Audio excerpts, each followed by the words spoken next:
for it to connect. Hey, everybody, guess what? We are live this morning. We're doing a little music history on Tuesday. I've got Antonio Peebles with me. How are you this morning? I'm doing good. I'm doing good. We're just talking. So he's got a legacy here in Franklin. His father is Robert Knight, legendary R&B singer who has the song Everlasting Love, but he grew up in Franklin, Tennessee. That's unbelievable. Well, and then you yourself also grew up in Franklin, Tennessee. Tell me about that, what that was like, having your dad being such a icon in the R&B music industry. And you know what? Growing up in Franklin was awesome. I miss it. I still come back to visit a lot. I still have family there. Um, as far as my dad, we as siblings, and family, his children, we didn't realize he was such a legend. To us, it was dad. Yeah, Dad would come in the house. He was like, "What about that song, Everlasting Love?" We would look at each other like, "Yeah, whatever." Because it was dad to us. We didn't see the legend side. We didn't see the musical side of him Yeah, because we loved him for dad. yeah. And so as we got older, people would be like, "Oh, you're the son of Robert Knight," and we'd be like, "Yes." It's like, "Your dad's a legend," and we'd be like, still like, "Whatever," you know, because he has so much love for his family and his kids, that the music part we will see on TV, we will hear, but when he's in the house, it's always dad. Yeah, yeah. Mhm. Did he bring any other guests or people in the music industry home? Did you guys experience, like, I know Little Richard also had a home in Tennessee until he recently passed away, but did he ever cross paths with him? Yes, he did. My dad has opened up for people like Etta James, played with Etta James, Gladys Knight, and because we were younger, we wasn't allowed in the clubs Ah, or in the venues to see him. But we've always heard the discussions at dinner tables or uh-huh. sitting around the house, and you know, I have seen James Brown in person because James Brown is also a relative of mine. So I have the music on both sides of the family. Oh my goodness. So you've got it deep in your blood there on both sides of the family. Yes, deep in the blood. I love that. That song, Everlasting Love, let's talk about that a little bit. It charted at number 13 on the charts, but it's one of those songs that I feel like it was covered by so many different artists. Even though it never hit number one, it's one of those that had a more of a staying power. Maybe it didn't hit number one on the chart, but it definitely has been around for a long time. Yes, from generation to generation.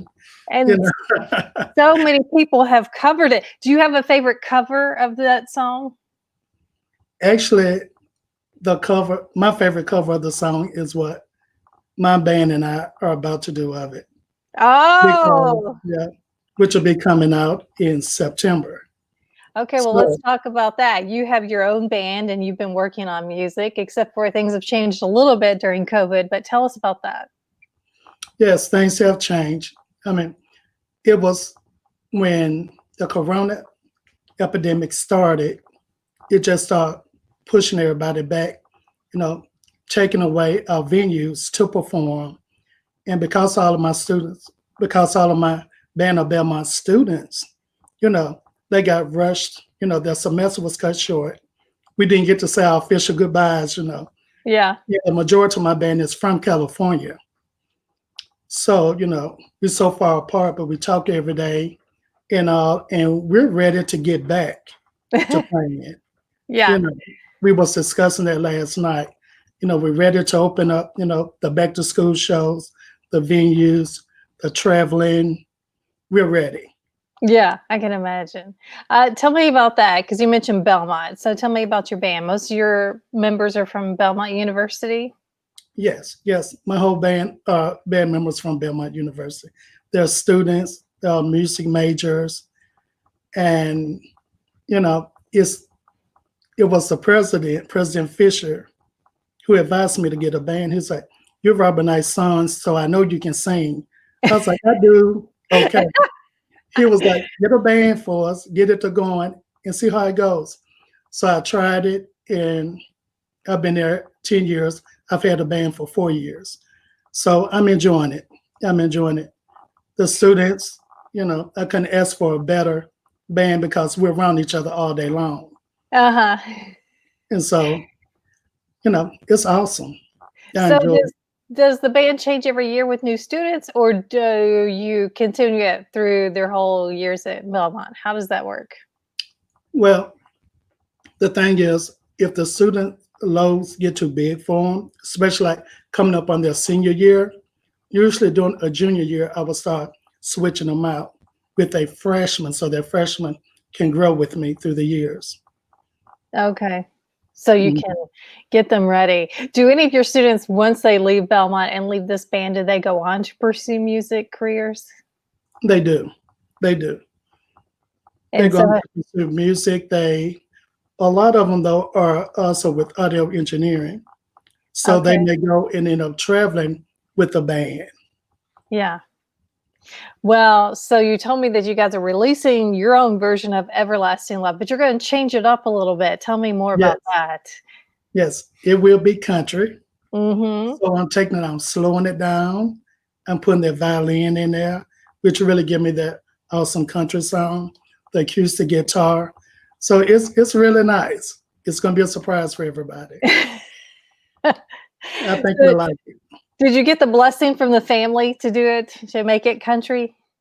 Yes, yes, yes. Before my dad passed, he knew I was working on it, country. Okay, And he was like, "No, I don't know how it's gonna sound country because everybody's used to the R&B, Everlasting Love." I right. said, "Dad, trust me." He's like, I let him listen to like some of it. I couldn't give him everything. I Uh-huh. said, "This is what I want to change here, and this how I want to take it here." And he was like, "You know what? I like it." Well, there you So go. That's I the got the ultimate blessing. blessing when the Yes, original, your dad says he likes it, right? yes, yes.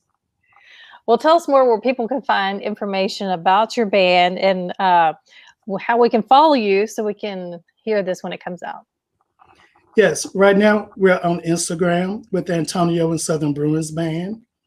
In a couple of weeks, we'll be doing our Facebook, Okay. and you'll be able to follow us on Spotify and our platforms in September. Okay. So we'll be looking for it. Everlasting love. Tell us one of your favorite, before you go, tell us one of your favorite memories of growing up in Franklin. Oh wow, my favorite memories is going downtown shopping. You know, because Franklin downtown is so historic, Yes. and when I will walk through, that's where I get the country from. When I would be walking through, like past the great drugstore and all, I Yes. would hear the music was playing, was like from the Grand Ole Opry, and those memories just stay with me. And Mhm. I'm in the middle of writing a song now called "A Dollar in My Pocket," which is the story of Franklin. Oh, really? Yes. So is this going to be performed by your band or is this something you're going to do on your own? Now this is performed by my band. Okay. I like it. So is that coming out about the same time as Everlasting Love or later? It'll come out later. It'll come out in like October. October. Yeah, Oh my right goodness. behind Everlasting Love. Oh my goodness. Okay. Well, you don't forget about us once you release all this new music. We got to come back and listen to it and talk about that again. So it's all Yeah, about Franklin. I love that. And what's the name of that one again? a dollar in my pocket. A dollar in my pocket. All right. Mhm. All right, you guys go check that out. Thanks again for stopping by today and talk to us. It's so fun to hear these little historical moments and things about Franklin we didn't know. I didn't know personally, and until we got connected. So thank Yeah, you again. I thank you All right, we'll for see the you soon. opportunity. See you soon. Thank you. Bye.